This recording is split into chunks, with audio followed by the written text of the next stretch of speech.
Thinking of upgrading to a 4K video camera? Well, if you think it's just about buying a new camera and that's it, then you may be in for a bit of a surprise. In this video, I'll show you what you need for both your camera and your computer and give you an idea what the real implications of upgrading to 4K may well be to you.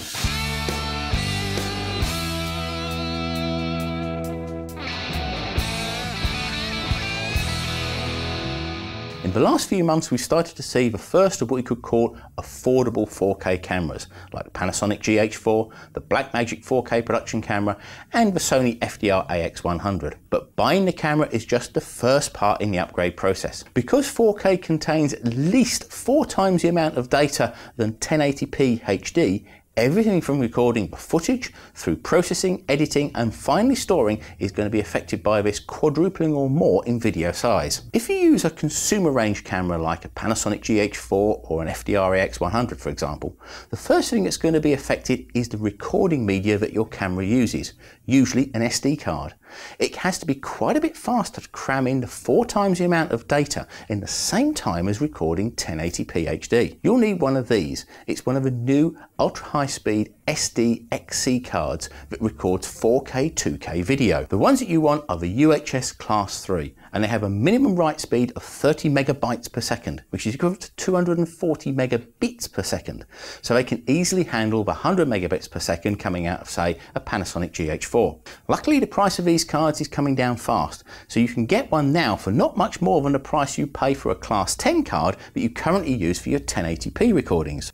Now that's recording the compressed video, but what if you want to record the higher quality uncompressed 422 video? And you're going to need a lot more hardware to work with the Panasonic GH4, which I'll cover shortly. However, if you're using the Blackmagic 4K camera, it'll record its 422 video directly to SSDs in the camera.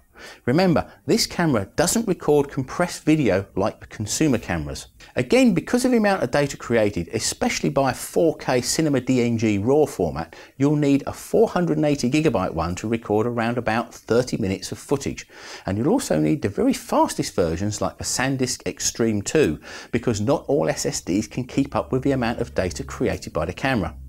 If you're recording in 4K ProRes HQ 422 format, then you'll get approximately double the recording time, so you'll get around about 60 minutes for a 480GB SSD. Recording the uncompressed 4K ProRes 422 from Panasonic GH4, however, is where things can get a lot more complicated and also much more expensive. In order to record the high quality, you'll need an external recorder that can capture the output from the HDMI port, because the GH4 cannot record its uncompressed video to the internal SD card. The new Atomos Shogun 4K recorder is the one which many people are looking to use with the GH4. When it's available, it will have a projected price of just under $2,000 or less, and it will also need the solid state drives or SSDs to actually record the video footage onto as well, so you need to factor those into the price too. Again, storage wise, a 480GB SSD would hold around about 80 minutes of 4K in 10-bit 422, which is what the GH4 will produce. But there is a problem with this setup, and the problem is the Panasonic GH4's mini HDMI port. It's not only small and fragile, but more importantly, it can't drive long cable lengths at the speed of 4K uncompressed video. And when I mean short cable lengths, I mean about a foot in length. To get around this, Panasonic make what they call the DMW-YAGH or YAGH interface, which gives you 4 SDI outputs for the uncompressed video, as well as XLR audio inputs so you can use professional microphones or audio equipment.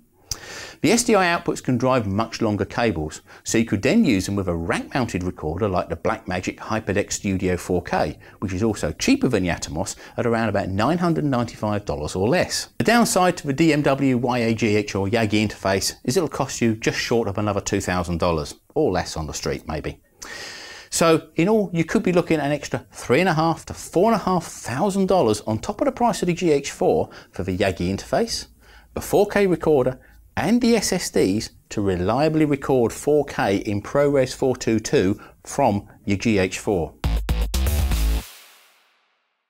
So that's the recording, but what about your computer? If you're working with compressed 4K like that from a Panasonic GH4 or a Sony FDR AX100 or other similar cameras, then the load on your computer, although it's still going to be around about 4 times that of 1080p HD, it's still going to be a lot less than working with the uncompressed video formats like ProRes 422 or certainly Cinema DNG RAW, where you could be looking at up to 20 times the data rate for that of compressed full HD. So let's have a look at what sort of things you'll need to handle this extra data. I'll be looking at this in the context of buying or building a new computer. As for Mac or PC, the specs are going to be very similar because the hardware in both is basically the same these days. Firstly, your CPU is key. Because there's going to be a lot more data to process, the faster your CPU and more importantly, the more CPU cores you have, the better. And with some modern CPUs, they also have specialist hardware built into them which benefits 4K video. At the moment, the Intel CPUs still have the upper hand in the power stakes with things like QuickSync Video, which is a built-in hardware encoder-decoder for H.264, which supports 4K on the latest Haswell i7 quad-core CPUs. Now bear in mind, this won't affect you if you're running ProRes 422 or Cinema DNG RAW. It's only going to be for compressed video like you're going to get out of the consumer range cameras. Now this processor is ideal for entry-level systems. And then you've got the previous generation Ivy Bridge Extreme with 6-core CPUs, which is the one you're going to need if you want to build a single processor power system. If you can afford it, the workstation quality Xeon CPUs can have up to 12 cores and run dual CPU systems with the appropriate motherboard. But they will cost you about double the price on a per core basis compared to an i7 CPU. And they don't usually have the highest clock speeds as well. Don't forget that Intel CPUs will also give you hyperthreading, which can effectively double the number of cores, but with some slight performance degradation on each one.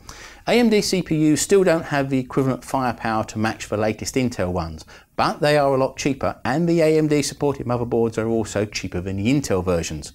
However, the lack of PCIe 3 on most AMD motherboards means that you won't get the best performance out of the latest top-end graphics cards. They're also not as efficient, with the FX 9000 series using double the power of an 8-core CPU compared to that the equivalent Intel. Graphics cards these days are often more powerful than the computer they're actually used in when it comes to handling graphics. And many of the editing and VFX packages can also use the power of the graphics cards if you have the right one. Most of the commercial graphics cards are geared towards gaming, but it's the CUDA-based ones that come from NVIDIA, which are primarily used by editing and VFX software like Adobe Premiere, After Effects, Sony Vegas and Final Cut Pro. The ones that currently give you the best bang for the buck are the NVIDIA GTX 760, 770, 780, 780 Ti and the GTX Titan. These are all PCIe 3, so you'll need a motherboard that is PCIe 3 compatible to get the best performance from them. Professional workstations use the NVIDIA Quadro and Tesla cards, but these are also much more expensive, and unless you're going to be doing a lot of CGI work, it's probably not worth it for an editing stroke VFX machine. Whilst we're on the subject of graphics, if you want to see 4K properly, then you'll need a 4K monitor. And although you can get a cheap one for around about $600 or so, a good one which is color calibrated will still set you back well over $1,000 or more. But this is an area where prices are going to fall rapidly as 4K replaces HD in the coming years. And don't forget, you don't have to use a 4K monitor in editing, you can still use a full HD perfectly well. These powerful video cards also use a lot of power, so when they're working at full load, you want to make sure that your computer power supply can handle it. Something like a 700 watt or even a 1 kilowatt power supply unit is not uncommon in powerful systems with multiple CPUs or graphics cards. Don't forget, this is not what they will use, it's what they have the capacity to supply. It's always better to over-specify the power supply than under-specify it. RAM these days is quite cheap, and those 4K files can certainly eat it up, especially if you use Adobe After Effects or multiple lanes of 4K video in your editing software. You should be looking to fit as much as you can afford or your motherboard allows, and you should be aiming for between maybe 32 and 64 gigabytes of RAM if you can do it. One of the biggest performance boosts you can get for your computer is to use an SSD drive for your operating system, and a separate one for the temporary storage or disk cache. Operating system drives don't need to be very large, so something like a 250 gig SSD drive would suit even a fully loaded editing or VFX machine. A similar sized SSD for your disk cache would also speed up operations like RAM previews and rendering previews as well. Storage of your working footage is going to be one of the biggest issues, especially if you're using uncompressed video. Going back to our Blackmagic 4K camera with Cinema DNG RAW, you're going to be looking at 30 minutes of footage filling a 480 gigabyte SSD. You're going to have to store this data somewhere, and for security it should really be in a RAID format, so if you have a hard drive failure you're not going to lose any of your valuable footage. You can either use a large capacity hard drives like 4TB ones internally in your computer, or you can use a NAS or network attached storage device, which is basically a box which can hold many hard drives in a RAID format, and it connects via a network connection, so it can then be shared amongst many users across a network if required. Any hard drive should be 7,200 RPM devices or better to ensure that you're not waiting around for your data. And there is also now the option of hybrid SSDs, which combine an SSD with a conventional hard drive.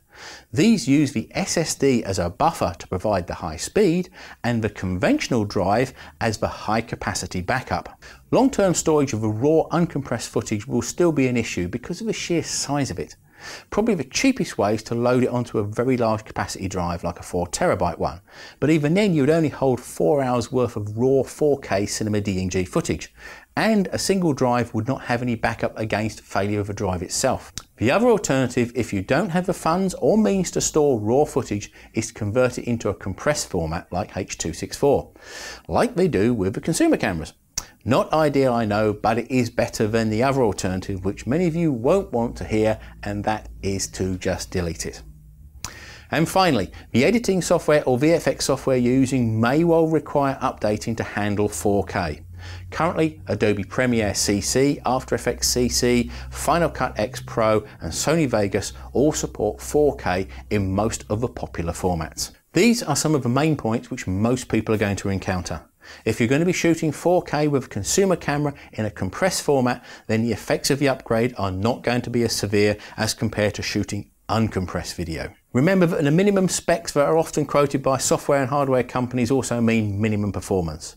You don't have to go mad speccing up a new PC, but it will serve you better in the long run if you can get the best you can afford rather than the cheapest you can get. So what are you doing about your 4K upgrade?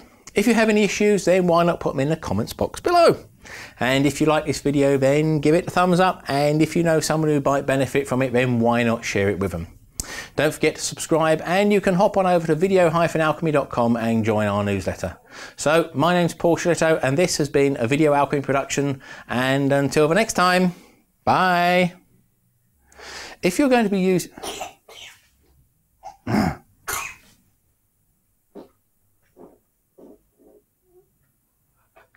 He's coming out of all ends, coughing out of one and farting out the other. You're a noisy little sod, aren't you?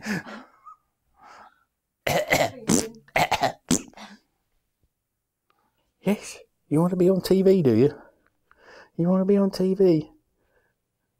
You've been making all the funny little noises in the background, haven't you? Yes, you have. You've been cooing and oohing and ahhing and other noises as well, haven't you? Whilst I've been making this video.